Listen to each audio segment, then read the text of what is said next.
Hello दोस्तों, हम पढ़ेंगे पल्लव वंश के बारे में। हमने पढ़ा उत्तर भारत में राजपूत काल के बारे में, ठीक है। अब हम देखते हैं कि इसी समय दक्षिण भारत में कौन कौन से वंश हुए एवं यहाँ पे क्या चल रहा था। तो उसमें सर्वप्रथम है पल्लव वंश। तो आइए जानते हैं इसके बारे में। सबसे पहले तो पल्लव वंश के स्रोत देख लेते हैं कि हमें पल्लव वंश के बारे में जानकारी कहाँ कहाँ से प्राप्त होती है, ठीक है। साहित्यिक स्रोत में देखें तो महेंद्र वर्मन द्वारा रचित मतविलास प्रहसन, ठीक है। हुएनसांग जो कि चीनी यात्री था, इसकी सीयूकी से भी हमें पल्लव वंश के बारे में जानकारी प्राप्त होती है। सोठदल की अवंत सुंदरी कथा, इससे भी हमें पल्लव वंश के बारे में जानकारी प्राप्त होती है।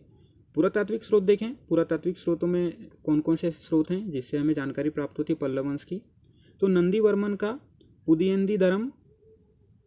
पुदयेंदिरम दानपत्र, ठीक है। नंदीवर्मन का पुदयेंदिरम दानपत्र और वैकुंठ पेरुमल के अभिलेख से भी हमें पल्लव वंश की जानकारी प्राप्त होती है। इनके उत्पत्ति संबंधी विचार देखते हैं। अनेक विद्वानों ने अपने अपने विचार दिए कि पल्लव वंश कहाँ से थे, कहाँ से उत्पन्न हुए, ठीक है। तो बी वेंकैया और बी एल राइस ने कहा कि ये पल्लव के ही वंशज थे, ठीक है। ये पल्लव पहले प्राचीन काल में थे, उनके ही वंशज यहाँ पे पल्लव के रूप में उभरे। विसेंट स्मिथ ने कहा कि ये प्राचीन तमिल जनजाति के लोग थे, ठीक है।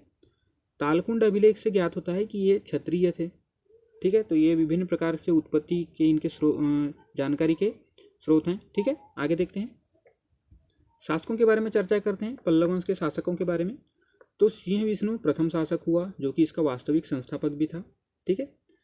इसने सामाजिक विद्रोह, जिसे क्लाभ्र कहते थे उस समय, तो उसे दबाया, ठीक है। इसके साम्राज्य में सामाजिक विद्रोह उत्पन्न हो चुका था जिसे क्लाभ्र कहा जाता था, तो इसे दबाया इसने। इसके अन्य नाम हमें ज्ञात होते हैं, सिंह विष्णु पोत्तरयण, ठीक है। इसका एक अन्य नाम है सिंह विष्णु का। और अवनी सिंह भी इसका अन्य नाम प्राप्त होता है।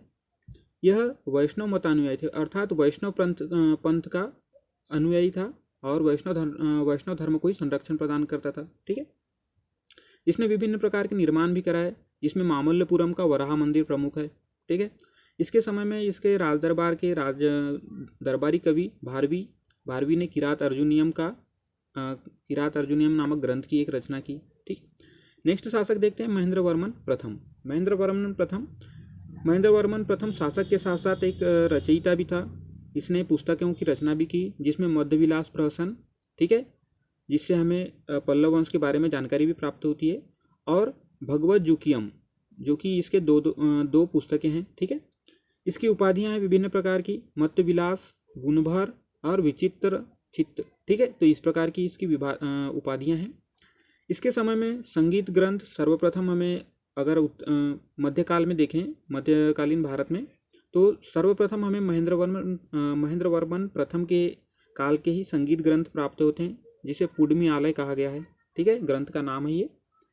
आगे चलते हैं।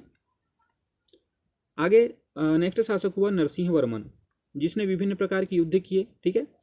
परिलय, मणिमंगलई और सुरमार के युद्ध में इसने पुलकेशिन द्वितीय को हराया, ठीक है। आगे पढ़ेंगे पुलकेशिन द्वितीय के बारे में। तो इसको हराकर इसने वातापी कुंड की उपाधि धारण की नरसिंह वर्मन ने, ठीक है। इसने मामल्लपुरम नामक नगर की स्थापना करके महामल्ल की उपाधि धारण की, ठीक है। तो यहाँ पे पुलकेशिन द्वितीय को हरा के वातापी कुंड की उपाधि धारण की और यहाँ पे मामल्लपुरम नगर की स्थापना करके इसने महामल्ल की उपाधि धारण की। इसने विभिन्न निर्माण भी कराए, जिसमें मामल्लपुरम एक प्रमुख नगर के रूप में है, जहाँ पे एकाश्म मंदिर बनना शुरू हुए यहीं से, ठीक है। नरसिंह वर्मन के समय से ही एकाश्म मंदिर का निर्माण आरंभ हुआ। एकाश्म मंदिर से क्या तात्पर्य है?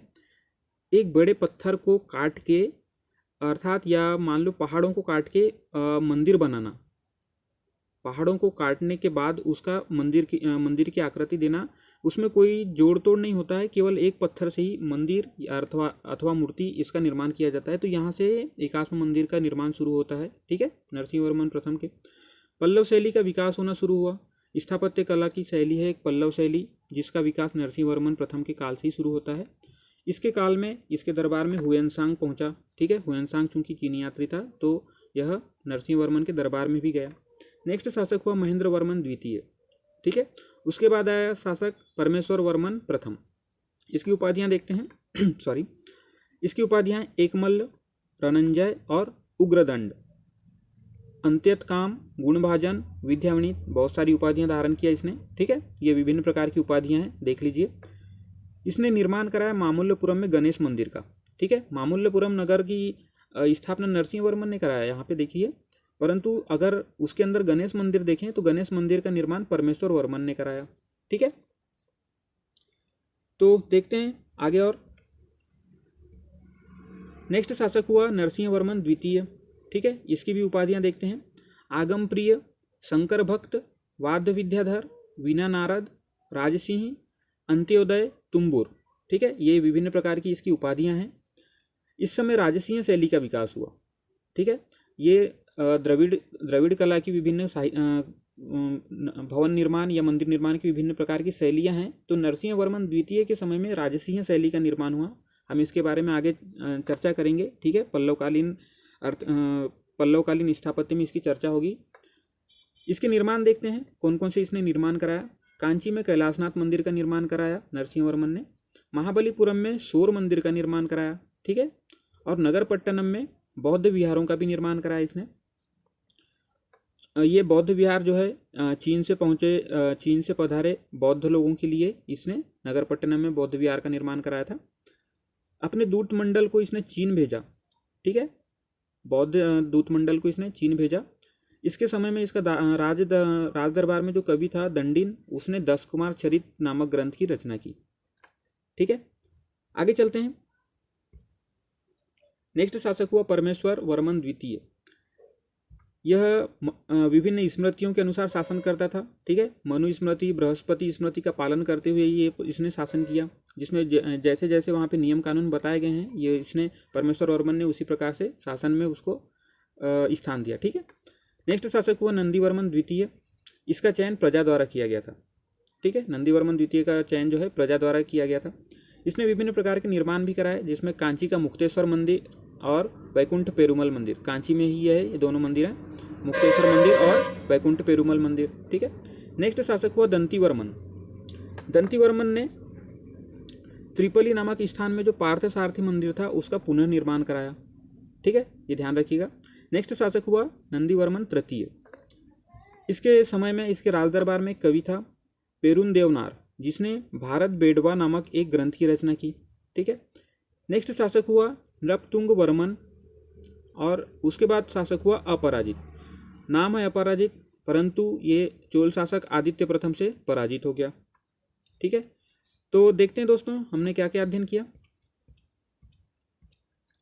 सबसे पहले हमने देखा पल्लव वंश के जानकारी के स्रोत देखे। ठीक है, उनके उत्पत्ति संबंधी विचार देखे लोगों विभिन्न लोगों के।